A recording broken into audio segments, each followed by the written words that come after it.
நேத்து ஆக்சிடென்ட் ஆனதுல எனக்கு சந்தேகமா இருக்குது. இத கொஞ்சம் விசாரி சஞ்சய் அப்டின்னு சொல்லிட்டு சொன்னதும், சஞ்சயும் அத விசாரிக்கிறாங்க. அப்ப அந்த ஆக்சிடென்ட் பண்ணவனையும் பிடிச்சு அடிச்சு விசாரிக்கும்போது, "ஸ்னேகா சொல்லி தான் நான் பண்ணேன்" அப்டின்னு சொல்லிட்டு அவனும் சொல்றான். உடனே சஞ்சய் இதெல்லாம் பைரவி கிட்ட சொல்றாங்க. "அந்த ஸ்னேகா தான் இதுக்கெல்லாம் காரணம் பைரவி. அந்த ஆள அடிச்சு விசாரிக்கும்போது அவன் உண்மைய சொன்னான். ஸ்னேகா சொல்லி தான் பண்ணான்னு சொல்லிட்டு.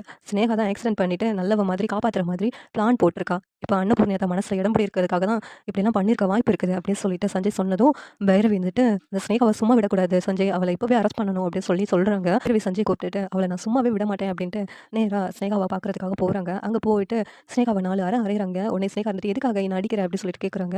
"நீ என்ன பண்ணன்னு உனக்கு தெரியாதா? எதுக்காகடி அத்தைய பிளான் பண்ணி ஆக்சிடென்ட் பண்ண? சொல்லுடி" அப்படின்னு சொல்லிட்டு அடிக்கிறாங்க. "நான் அன்னபூர்ணி ஆன்ட்டி எங்க ஆக்சிடென்ட் பண்ணேன்? அந்த இடத்துல வந்து காப்பாத்துனது தப்பா? இப்ப என் மேலயே பழிய போடுறீங்க" அப்படின்னு ஸ்னேகா சொல்றாங்க.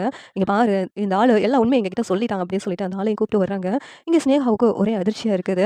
அது மட்டும் இல்லாம அந்த ஆளு பணம் வாங்குனது எல்லாமே வீடியோவா இருக்கிறத பார்த்து இங்க ஸ்னேகா ஷாக் ஆயிட்டு நின்னுட்டு இருக்காங்க. இப்பவே இவள அரெஸ்ட் பண்ணு சஞ்சய் அப்படின்னு சொல்லிட்டு சொல்றாங்க. உடனே ஸ்னேகாவோட அப்பா, என் பொண்ணு தான் பண்ணான்னு சொல்லிட்டு, இந்த ஆள் என் பொண்ணு மேல பழிய போட்டுட்டு இருக்கான். இவன் யாருன்னே என் பொண்ணுக்கு தெரியாது அப்படின்னு சொல்லி சொல்றாங்க. இந்த ஆளே வந்து உங்க பொண்ணு தான் பண்ண சொல்லி தான் பண்ணேன்னு சொல்லி தெளிவா சொல்றான். அப்படி இருக்கும்போது உங்க பொண்ண நான் அரெஸ்ட் பண்ணி கூட்டு போவேன் அப்படின்னு சொல்லிட்டு, இங்க வந்து சஞ்சய் வந்து ஸ்னேகாவ அரெஸ்ட் பண்ணி கூட்டு போறாங்க. உடனே ஸ்னேகா இருந்துக்கிட்டு, இத்தன நாளா அந்த சிந்து தான் என் வழியில தலையிட்டுட்டு இருந்தா. இப்ப நீ மாடி உன்னையும் சும்மா விட மாட்டேன்டி அப்படின்னு சொல்லிட்டு ஸ்னேகா பைரவி பார்த்து மிரட்டுறாங்க. ஏய் உன்னால என்ன ஒண்ணும் பண்ண முடியாது. நீ எல்லாம் ஜெயில்ல இருக்க வேண்டிய ஆளுடி. சஞ்சய் முதல்ல இவள பிடிச்சு கூட்டு போ அப்படின்னு சொல்லிட்டு பைரவி சொல்றாங்க. இங்க ஸ்னேகா செம கோவமா இருக்கிறாங்க.